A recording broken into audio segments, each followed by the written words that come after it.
गेल्याच्या नंतर बसल्याच्या नंतर पंडूराजाला फक्त एकच दुःख होतं. कोणतं दुःख माहिती? हे पृथ्वी तलावून मेलेले जे लोक होते का नाही, हे पृथ्वी तलावून मेलेले लोक तिथं सभेमध्ये यायचे आणि मग तिथं पाप पुण्य वगैरे असणारा न्याय निवाडा झाला का नाही, मग तिथं 28 प्रकारचे नरक आहेत. मग जसं आपलं जेज असतो का नाही, जेज कलम लिहितो लगेच, अमुक अमुक असणार याचा गुन्हा आहे, चला फाशी देऊन टाका, अमुक नरकामध्ये टाका.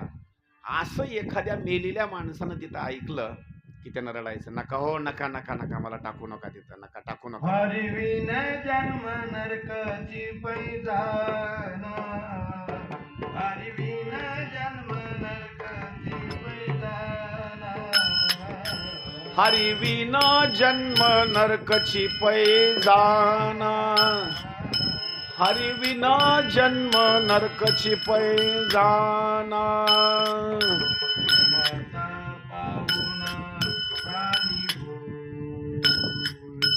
यमाचा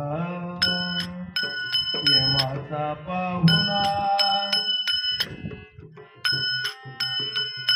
यमाचा पाहुणा, यमाचा पाहुणा प्राणी होय, यमाचा पाहुणा प्राणी होय. हरी मुखे मना, हरी मुखे मना, हरी मुखे मना, हरी मुखे मना. यमाचा पाहुणा प्राणी होय,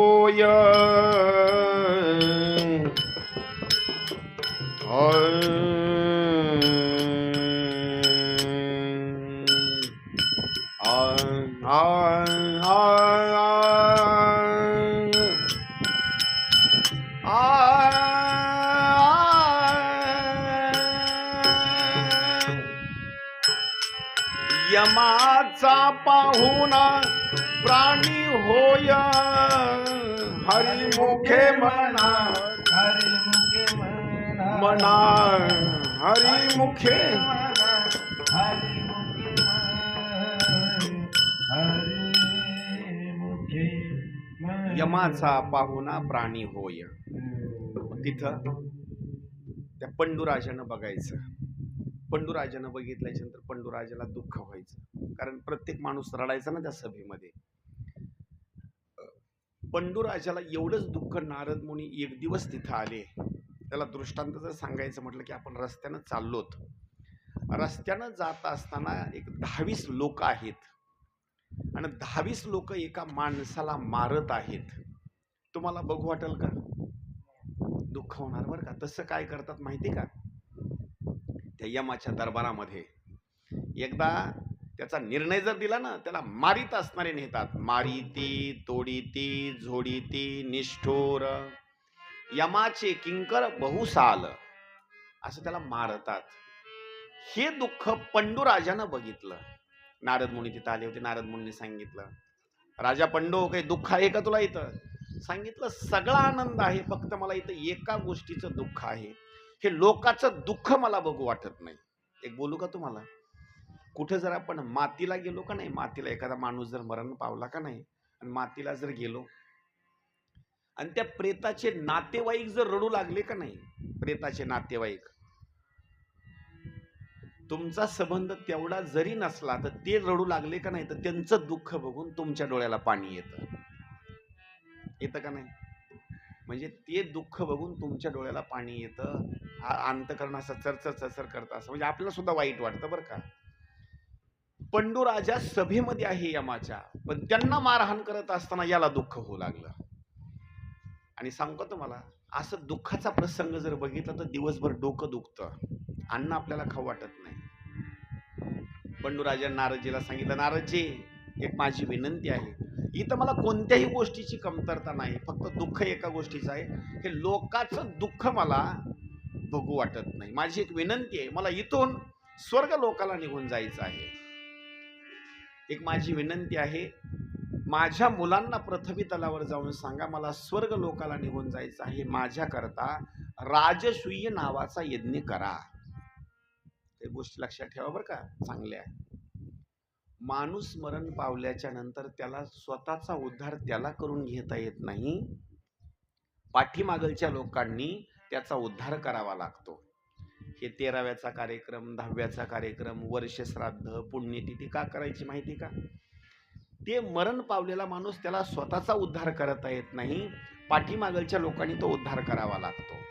म्हणून काय केलं, ही गोष्ट सांगितल्याच्या नंतर नारदजी खाली आले, 5 पांडवांना जमा केलं आणि सांगितलं, तुमच्या वडिलांचा जर उद्धार करायचा असेल आणि स्वर्ग लोकाला जर पोचिती करायचं असेल तर राजसूय नावाचा यज्ञ करा. म्हणून एक काम करायचं, आपल्या आईच्या प्रीत्यर्थ, वडिलाच्या प्रीत्यर्थ उद्धार करण्याकरता एक जर कथा असेल तर फक्त एकच कथा, आणि ती म्हणजे श्रीमद भागवत महापुराणाची कथा, बस. आणखी एक ओघामध्ये आलं म्हणून सांगतो, यावर्षी अधिक असणारा महिना आहे, ज्याला आपण अधिक मास म्हणतो. या महिन्यामध्ये पर्वकाळ सुद्धा बघण्याची गरज पडत नाही, अजिबात नाही बरं का. सगळा महिना असणारा हा पावनच असतो. म्हणून एक सांगतो, कुणाचे आई वडील जर मरण पावले असतील ना, तर त्यांचा उद्धार करण्याकरता त्या महिन्यामध्ये कथा लावायची, त्यांचा पण उद्धार. आणि आपण असणार, आपण जर त्या ग्रंथाची सेवा केली आणि कथा जर लावली तर आपला सुद्धा उद्धार. म्हणून अधिक महिना यावर्षी आहे, त्याला पर्वकाळ सगळ्यात असणारा चांगला आहे. 3 वर्षाला एकदा असणारा हे येतो. राजसूय नावाचा यज्ञ पांडवांनी केला. राजसूय नावाचा यज्ञ पांडवांनी आपल्या वडिलांकरता केला, त्यांचा असणारा उद्धार झाला. पण हा यज्ञ करत असताना त्याच्या अगोदर त्यांना जरासंधाचा वध करावा लागला, आणि तो वध श्रीकृष्णानं भीमाच्या हाताने असणार तो केला. भीम, अर्जुन आणि श्रीकृष्ण भिक्षा मागण्याकरता जरासंधाकडे गेले, पण अंगावर ब्राह्मणाचे कपडे, भिक्षा मागण्याकरता सुरुवात केली. जरासंधानं सांगितलं, काय भिक्षा पाहिजे तुम्हाला? सांगितलं, काही नाही, आम्हाला भिक्षा पाहिजे, ती म्हणजे आमच्या सोबत युद्ध खेळण्याची. सांगितलं, काही हरकत नाही, कोण युद्ध खेळणार माझ्यासोबत? फक्त श्रीकृष्ण तर खेळू शकत नाही, अर्जुन खेळू शकत नाही, माझ्या तोला मोलाचं जर सांगायचं म्हटलं तर भीम. दोघांचं 1 आणि 2 दिवसापर्यंत नाही, 14 दिवसापर्यंत असणारं घनघोर युद्ध चाललं. शेवटी कृष्णानं काय केले, गवताची काडी घेतली, मधोमध चिरली, उजव्या हातातली काडी डाव्या हातामध्ये टाकली आणि डाव्या हातामधली काडी उजव्या हातामध्ये टाकली. काय झालं त्याच्यामुळं? त्याचं शरीर जे चिटकत होतं का नाही, ते मात्र चिटकलं नाही, त्याचा असणारा मृत्यू झाला. एक देवाची असणारी एक लीलाच आहे. पुढे यज्ञामध्ये असणारं काही विघ्न आलं, शिशुपालाचा असणारा तिथे एक अंत झालेला आहे. पुढं धर्माला उपदेश करत असताना विदुर काकानं भीष्मानं सांगितलं, धर्मा, इथून पुढला जो कालावधी आहे का नाही तुमच्याकरता फार खरतड जाणार आहे, दुःखाचा प्रसंग येणार आहे, सावध राहा, आणि काही वाईट असणाऱ्या गोष्टी आहेत त्याच्यापासून तर अंतरानच राहा. विदुर काकानं सांगितलं, काय करा, इथून पुढं जुगार मात्र खेळू नका, अजिबात खेळू नका. महाराज, एवढा उपदेश करून सुद्धा धर्मामध्ये सुद्धा एक वाईट गुण सांगितलेला आहे. धर्मामध्ये सुद्धा बरं का. कोणता वाईट गुण माहिती का? धर्म सर्व गुण संपन्न होता, पण त्याला एक छंद होता धर्माला सुद्धा. कोणता माहिती का? फक्त जुगार खेळणे हा एक त्याला छंद होता. एवढा धर्म चांगला, पण तरी जुगार खेळण्याचा छंद. एक दिवस दुर्योधनानं धृतराष्ट्राला बोलण्याकरता सुरुवात केली, पिताजी, हे पांडव आपल्याला ऐकणार नाहीत, एक काम करा, यांना दूतामध्ये आपण हरवू आणि यांचं सगळं राज्य घेऊ. बोलवण्याकरता सुरुवात केली. द्यूत खेळत असताना सुरुवातीला 2-4 डाव अशी तशीच खेळले. त्यावेळेला बोलत असताना शपुडीनं सांगितलं, असं खेळामध्ये मजा येत नाही, काहीतरी पण लावा. मग सुरुवातीला 5 रुपये, 10 रुपये, 20 रुपये, 100 रुपये, 1000 रुपये, 10,000 रुपये, असं सुरू झाला तो खेळ. खेळ वाढला. खेळ वाढल्याच्या नंतर विदुर काकांनी समजावून सांगितलं धृतराष्ट्राला, राजा आणखी वेळ गेली नाही, एक काम कर, हा जर खेळ वाढला ना तर हा खेळ वाढल्याच्या नंतर भरपूर असणारा पुढला जो कालावधी आहे भयानक कालावधी येईल आणि आता हा खेळ बंद करणं गरजेचं आहे. त्यावेळेला विदुर काकांना बोलल्याच्या नंतर दुर्योधनाला राग आला. विदुर काकांनी सांगितलं, दुर्योधना, पांडवाची संपत्ती जरी तू जिंकलीस तर एक ना एक दिवस त्यांची संपत्ती तुला परत द्यावी लागेल आणि पांडवाच्या हाताने तुला मारावं लागेल. दूध खेळत असताना असे भरपूर असणारे डाव टाकले. डाव टाकत असताना त्या डावामध्ये सुरुवातीचे डाव अगोदर धर्म जिंकला. धर्म जिंकल्याच्या नंतर पुढले असे काही डाव सुरू झाले, पुन्हा धर्म नाही जिंकला तर प्रत्येक डाव पुन्हा शकुनी जिंकू लागला. हा शकुनी कोण आहे? गांधारीचा भाऊ आणि दुर्योधनाचा मामा आणि शकुनीचा भाचा म्हणजे दुर्योधन. डाव शकुनीने टाकायचा की तो डाव असताना तो जिंकायचा. महाराज, राज्य हरले पांडव. एवढंच नाही, त्या युधिष्ठिरानं एक एक करून भावाला जुगारावर लावलं, पुन्हा स्वतःला जुगारावर लावलं. शेवटी शकुनीनं सांगितलं, आणखी एक असं रत्न धर्माकडे शिल्लक आहे, या सगळ्या असणाऱ्या संपत्तीची बरोबरी करणारा असणारे एक रत्न आहे. ते कोणतं रत्न सांगितलं? द्रौपदी. त्याचं कारण एक आहे, महिलेनं स्वतःला कधीच कमी समजायचं नाही. महिला म्हणजे एक सांगू का तुम्हाला, एक रत्नच आहे बरं का, ते एक रत्नच आहे. त्याचं कारण एक सांगतो तुम्हाला. राजा रावणाची एवढी मोठी लंका, लक्ष करा बरं का, एवढी मोठी लंका, 80,000 पत्न्या, एवढी संपदा असून सुद्धा परत एका रत्नाकडे भिक्षा मागण्याकरता गेला. म्हणजे ती स्त्री सुद्धा एक रत्नच आहे. त्यावेळेला इथंच बोलण्याकरता सुरुवात केली. इथं युधिष्ठिराकडे एक रत्न आहे आणि हे रत्न जर या ठिकाणी धर्मानं जर जुगारावर जर लावलं का नाही, बस जर धर्म जिंकला तर सगळी संपत्ती त्याची परत आम्ही देऊन टाकू.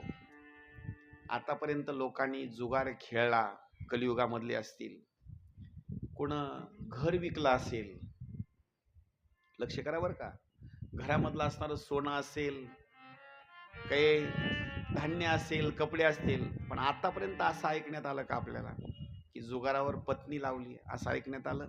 त्याची बात नाही. पांडवांनी पत्नीला सुद्धा जुगारावर लावलं, जुगारावर लावला अक्षरशः. तो सुद्धा डाव पांडव हरले. पांडव हरल्याच्या नंतर दुर्योधनानं असणारी आपल्या सेवकांना आज्ञा दिली, दुःशासन जा आणि द्रौपदीला भर सभेमध्ये असणार ओढीत आणायचं. द्रौपदी आली, केस फरफडत असणार ओढण्यात आले. द्रौपदीनं सगळ्या सभेमधल्या लोकांना हात जोडले आणि सांगितलं, माझी एक विनंती आहे.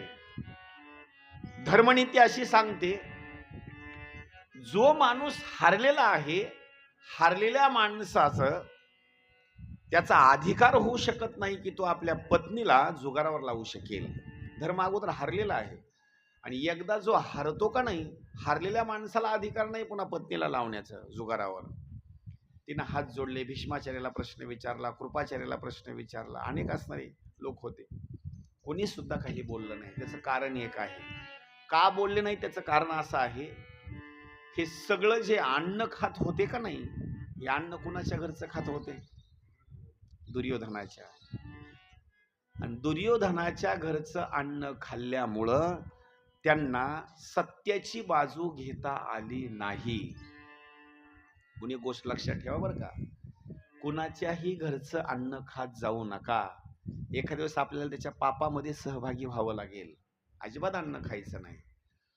दुर्जना घरचे अन्न बस सेवोनी दुर्वास छळिले पांडवास निशी माझी. ते पुढं प्रमाण येणार आहे आता. म्हणजे ते अन्न खाल्ल्याच्या नंतर शेवटी भीष्माचार्यानं द्रौपदीला हात जोडले सांगितलं, द्रौपदी खरं सांगू का, आम्हाला एवढंच माहिती आहे, धर्म हारलो म्हणतो एवढं आम्हाला माहिती आहे. जर तिथं भीष्माचार्यानं जर भोडले असते की द्रौपदी तुला जुगारामध्ये जिंकलेला आहे, तर द्रौपदीचे हाल अपेष्टा भरपूर केले असते. म्हणून त्यांनी एकच शब्द बोलला हात जोडून, द्रौपदी आम्हाला एवढंच माहिती आहे की धर्म हारलो म्हणतो, एवढंच, दुसरं काही नाही.